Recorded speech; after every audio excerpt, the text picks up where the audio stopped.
The boardroom on the 48th floor of Croft Industries was a theater of glass and cold steel, designed to reflect power back at those who sought it. Sunlight, sharp and unforgiving, cut across a vast mahogany table polished to a mirror sheen. At its head sat Annalise Croft, a figure of composed stillness in a world of frantic ambition. Her dark green coat was draped over the back of her chair, its severe lines a stark contrast to the soft beige of the dress she wore. Her attention was fixed on the adjoining training space, visible through a one-way pane of armored glass. Inside, a procession of men, each a caricature of strength with swollen biceps and necks as thick as pylons, vied for her protection. She watched their displays of clumsy, brutish force with a disinterest that bordered on contempt. They were hammers, and she suspected her problem required a scalpel. Her current head of security, Marcus Thorne, a man whose ambition had long outstripped his competence, paraded the candidates with the pride of a livestock auctioneer. Then the doors to the waiting area slid open, and a different kind of man entered. He was of average height, with a lean, wiry build that seemed almost fragile next to the others. He moved with an economy of motion, a quiet fluidity that drew Annalise's eye. But it was the small hand held firmly in his that truly arrested her attention. A little girl, no older than 7, stood beside him, a vibrant splash of red in the monochrome world of corporate security. The man, Jawa, scanned the room not with the challenging gaze of a competitor, but with the cautious assessment of a father searching for threats. Marcus Thorne's lip curled. "This is a professional evaluation, not a daycare. You can leave the accessory in the lobby." Some of the other contenders, giants in ill-fitting suits, chuckled. Jawa's expression did not change. He simply knelt, his eyes meeting his daughter's. "Stay right here, Hannah. See the tall buildings." He pointed through the window, his voice a low murmur only she could hear. Annalise leaned forward slightly, her focus narrowing, filtering out the noise of the room until only the man and the child remained. She saw not a warrior, but a protector, his entire being oriented around the small, trusting girl in the red dress. He was an anomaly, a question mark in a room full of predictable answers. The tryouts continued, a monotonous display of choreographed violence. The current favorite, a mountain of a man named Gregor with a shaved head and a web of tattoos crawling up his neck, was a study in brute force. His opponent was a former Marine, fit and disciplined, but Gregor moved through his defenses like a battering ram. There was no technique, only overwhelming power. A heavy-handed block, a shove that sent the man stumbling, and a finishing grapple that left him tapping out on the mat, gasping for air. Marcus clapped loudly, his approval echoing in the stark room. "That's what I'm talking about." Pure dominance. Unstoppable from her silent vantage point, Annalise disagreed. She saw a dozen openings Gregor's wild swings created, moments of vulnerability that a more intelligent fighter could have exploited. He was predictable, a blunt instrument for a blunt threat. The danger she felt closing in on her was not blunt. It was subtle, a whisper in the corporate machine, a shadow she could feel but not yet see. Anonymous messages on encrypted servers, financial data that shifted by fractions of a percentage overnight, the unnerving sense of being watched even within her own fortress. Gregor could stop a man with a gun, perhaps. But could he see the poison in the glass? Could he read the lie in a trusted colleague's eyes? She doubted it. Her gaze drifted back to Jawa. He was sitting on a bench against the far wall, his back straight, a sentinel at rest. Hannah was leaning against his side, her head on his shoulder, tracing patterns on the worn fabric of his trousers. He had taken off his plain jacket and draped it over her, a small, tender gesture that seemed profoundly out of place. He wasn't watching the fight. He was watching the room, his eyes sweeping across the architecture, the entry points, the faces of the staff moving in the periphery. He was assessing the environment, not the competition. Annalise felt a flicker of something she hadn't felt all day. Curiosity. Marcus was looking for a guard dog. She was looking for a ghost. Marcus Thorne, enjoying the ripple of intimidation Gregor had created, surveyed the remaining candidates. His eyes landed on Jawa, and a malicious smile spread across his face. This would be entertaining. It would reassert the proper order of things. "You," he barked, pointing a thumb at the quiet man. "The father. "You're up." A few of the men snickered again, the sound oily and contemptuous.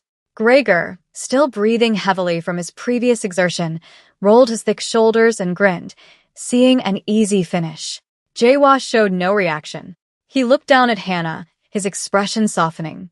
He spoke to her in low, melodic Korean, a language that sounded alien and soft in the harsh, angular room. He took the jacket from her shoulders and carefully folded it, placing it on the bench. "Count for me," he said in clear English, his voice steady. "To 3. Slowly. He kissed the top of her head and walked toward the mat. He moved with a strange, weightless grace, his feet making no sound on the polished floor. Marcus leaned toward one of his underlings. "Get the medic ready. And get this guy's waiver signed." He turned his voice up for the room to hear.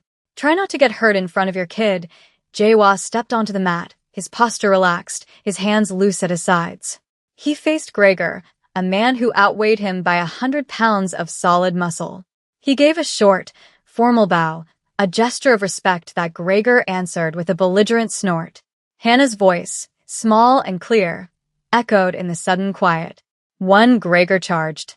It was not a run but a stampede, the mat thudding under his weight. He threw a looping right hook, a punch meant to end the fight before it began. Jawa didn't retreat. He flowed. In a single, liquid movement, he slipped inside the arc of the punch, his left hand rising not to block, but to guide the massive arm past his head. His right hand, held stiffly, jabbed twice, almost too fast to see. Not punches, but surgical strikes.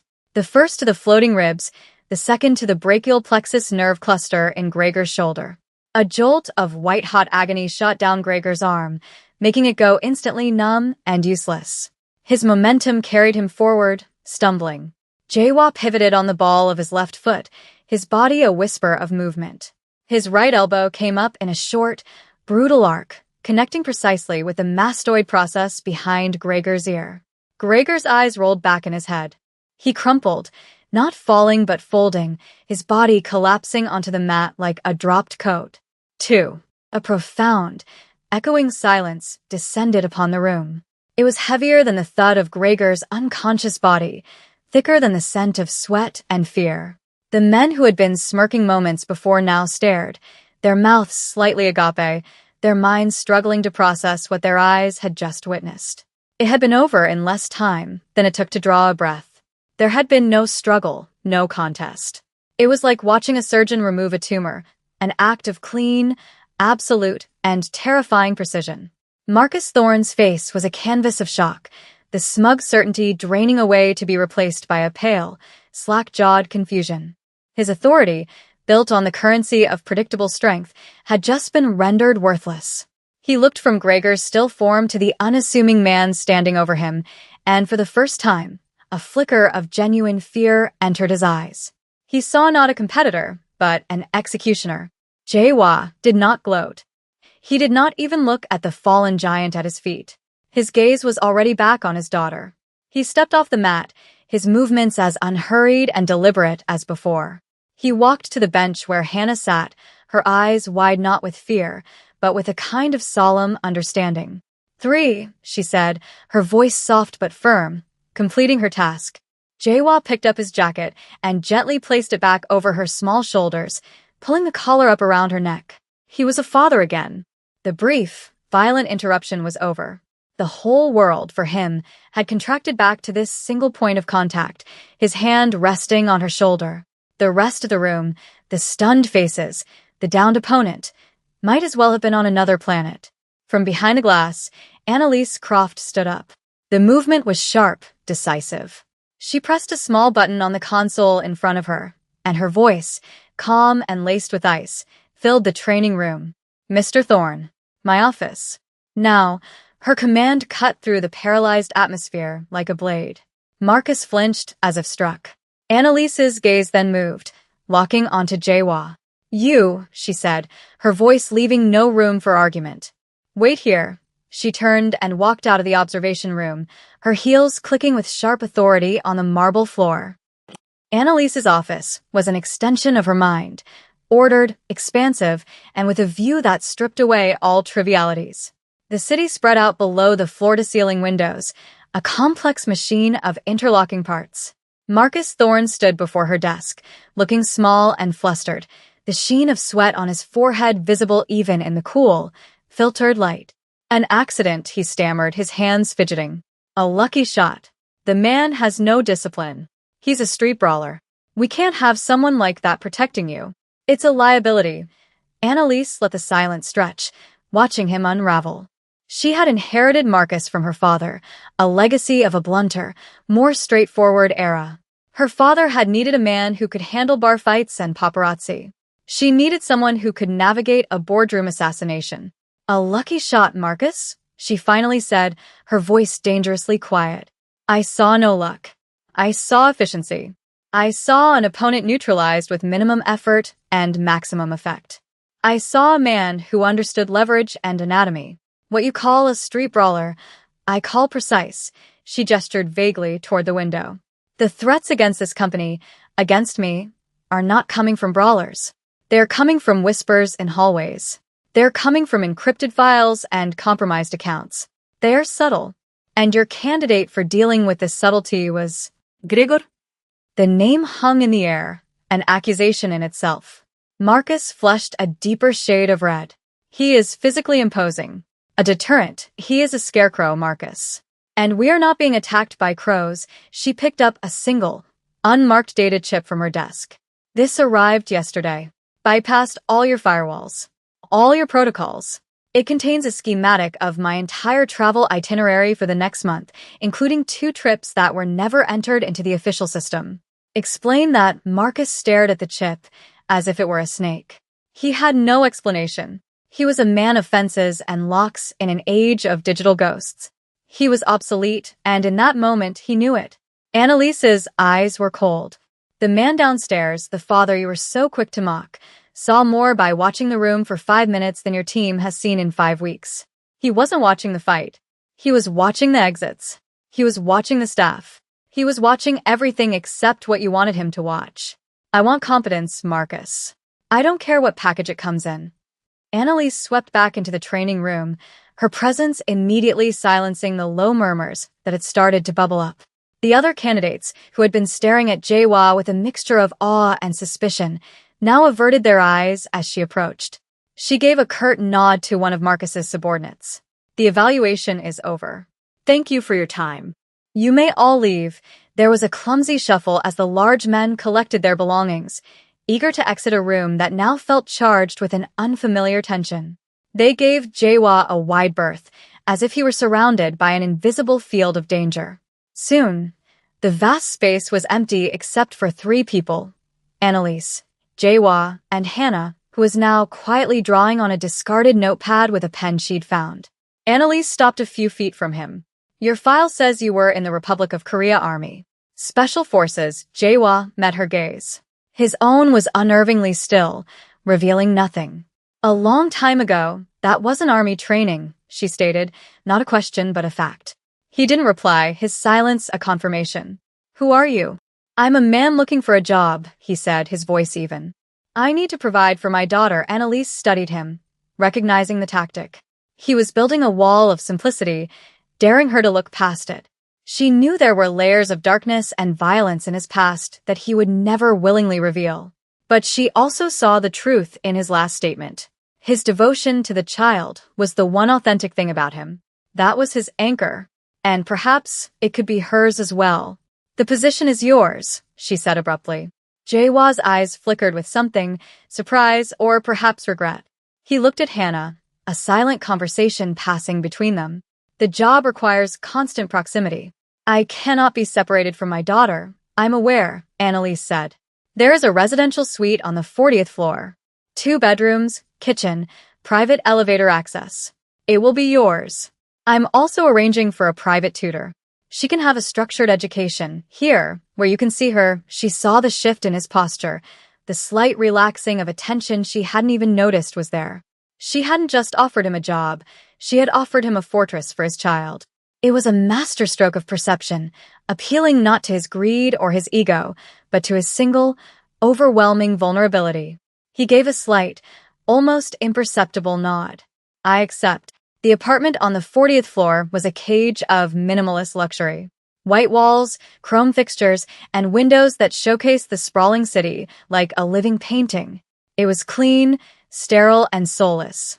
It was the antithesis of the small, cluttered apartment above a noodle shop that they had called home. Jae-wha stood in the center of the living room, a ghost in a new machine. Hannah, however, was enchanted. She ran her small hands over the cool marble of the kitchen island and pressed her face against the massive window, her breath fogging the glass. "Appa, you can see the whole world," she whispered, her voice filled with wonder. Jae-wha felt a pang of something cold and sharp. He had brought her here for safety, enclosing her in a gilded prison to shield her from the wolves of his past.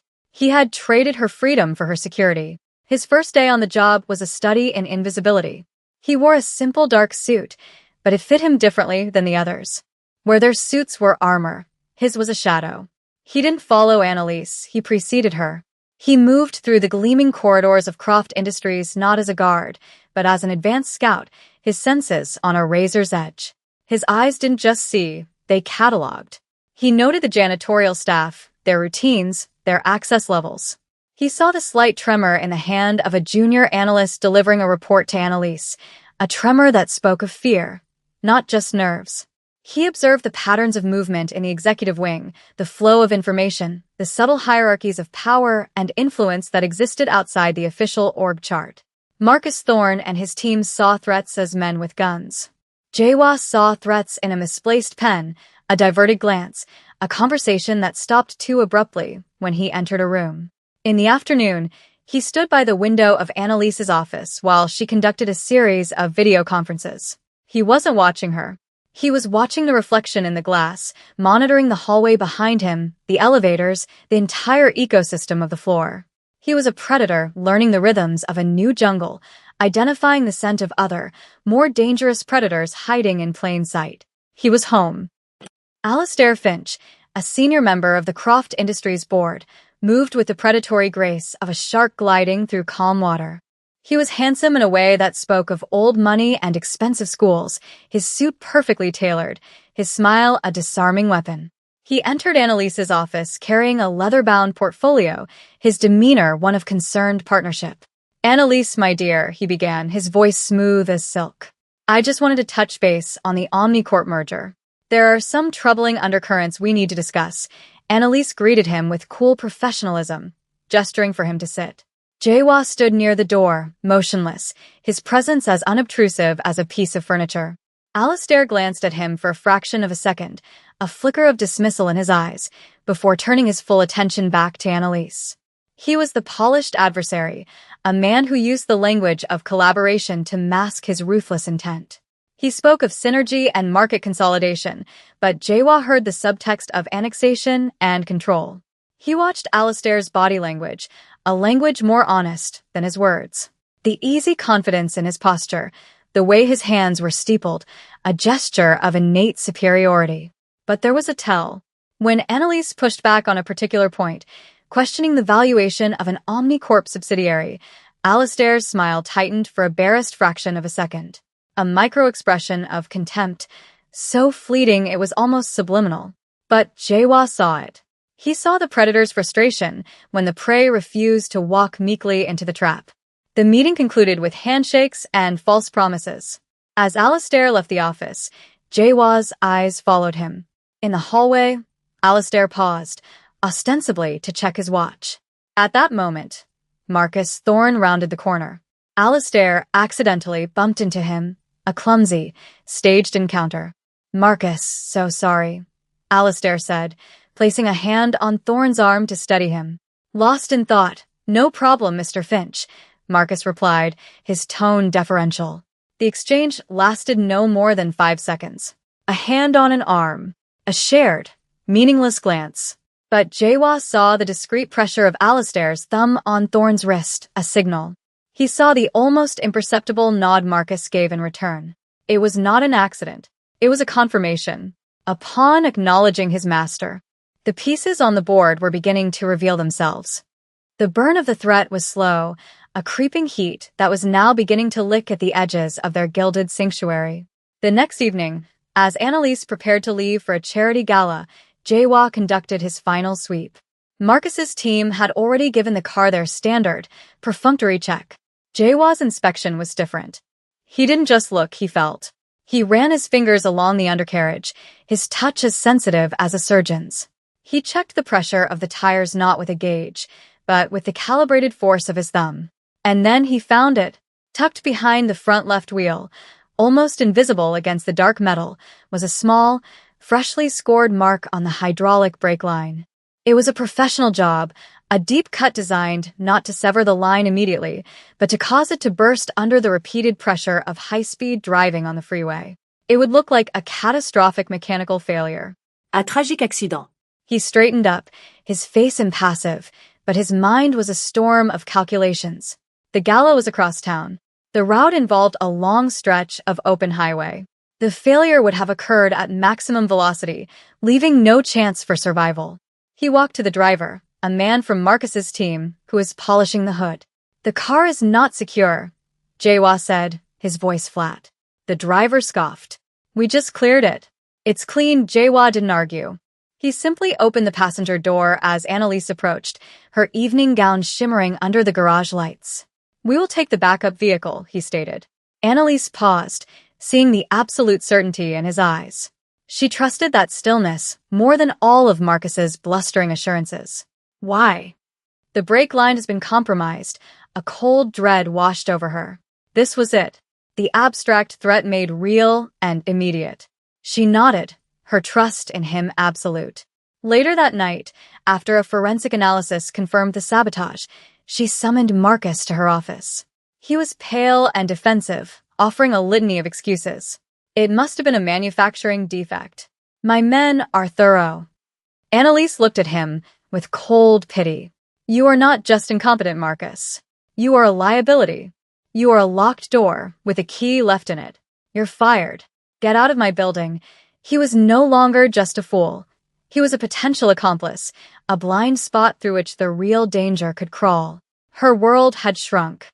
In the vast, empty space of her life, there was only one person left she could trust. The city lights bled through the panoramic windows of Annalise's office, casting long shadows across the room. The silence between them was no longer the awkward space between an employer and an employee, but the shared quiet of two soldiers in a trench. Hannah was asleep in the adjoining private study, a small, peaceful island in a turbulent sea. "They tried to kill me tonight," Annalise said, her voice devoid of its usual commanding tone. It was the simple, stark admission of a woman who had just looked over the edge of a cliff. She stood by the window, her back to him, a solitary figure framed against the glittering abyss. Jawa remained by the door, a silent guardian. Yes, and Marcus, he wasn't just incompetent, was he? Alistair is using him. He is a tool, Jawa confirmed. A blunt one, easily manipulated by pride and fear. He clears the path without knowing who he is clearing it for. Annalise finally turned to face him, her eyes searching his. The corporate mask was gone, replaced by a raw vulnerability she rarely allowed anyone to see. "I've spent my life building this company into a fortress. And all this time, the enemy has been inside the walls, sitting at my table, smiling in my face. I need to know who I'm fighting." She took a step closer, her gaze unwavering. "And I need to know who is fighting for me." "Who are you, Jawa?" "Not the name on the file." "Who are you really?" He held her gaze, the silence stretching. He had spent years burying that man, constructing a new identity from the ashes of a life he had burned to the ground for his daughter's sake. But the past was not dead. It was merely dormant. He owed her more than a lie. "My name is Jawa," he began, his voice low. "In another life, I was not a soldier. I was an enforcer, the head of a family. A different kind of family. We did not build things. We broke them. I walked away from that world to keep my daughter safe from the men in it. Men like Alistair." He did not say the word Mafia. He didn't need to. She understood. "Alistair isn't just a corporate raider," Jawa continued, the pieces clicking into place for her. "This isn't just about a merger. He has ties to organizations that operate in the shadows. He wants your company, but he wants it clean. Your death would be filed as an accident. The board would approve the Omnicorp, rescue, merger, and he would take control without a single drop of blood on his hands, officially. This is his endgame. Annalise absorbed the information, her mind racing. The fear was still there, a cold knot in her stomach, but now it was joined by a new, hard resolve. She was no longer a victim waiting for the next attack. She was a queen with her castle under siege. And she had found her champion. He was no knight in shining armor, but something far more valuable. A monster to fight other monsters. "What do we do?" she asked, the word, "we," sealing their alliance. Jawa looked past her, toward the sleeping form of his daughter. His purpose, his entire world, was crystallized in that moment. "We stop waiting for him to attack," he said, his voice a cold promise. "We hunt him first."